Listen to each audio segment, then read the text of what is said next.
Vikram sir, துருவ உன்னுடைய பையனா நினைச்சுக்கோ மாறின்னு சொன்னீங்க. நான் அந்த நம்பிக்கையை காப்பாற்றிட்டேன்னு உருக்கமா பேசியிருக்காரு மாரி செல்வராஜ். மாரி செல்வராஜ் இயக்கத்துல துருவ் விக்ரம், அனுபமா, ரஜிஷா, பசுபதி என பலரும் நடிச்சு உருவாகி இருக்கிறது பைசன் திரைப்படம். தீபாவளி வெளியீடாக அக்டோபர் 17ஆம் தேதி வெளியாக இருக்கக்கூடிய இந்த படத்தினுடைய ப்ரீ ரிலீஸ் நிகழ்வு சமீபத்துல நடந்தது. இந்த நிகழ்வுல அந்த படக்குழுவினர் அனைவரும் கலந்து கொண்டாங்க. இயக்குனர் மாரி செல்வராஜ் அவருடைய பல்வேறு அனுபவங்களை பகிர்ந்தாரு.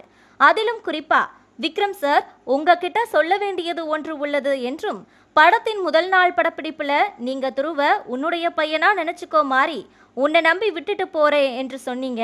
நான் அந்த நம்பிக்கையை காப்பாற்றிட்டேன். விக்ரம் சார், நீங்க நம்பியது போல, எதிர்பார்த்தது போல பைசன் இருக்கும், துருவின் வெற்றி இருக்கும். நான் இந்த வெற்றியை உங்க நம்பிக்கைக்கு சமர்ப்பிக்கிறேன்னு ரொம்ப உருக்கமா பேசியிருக்காரு.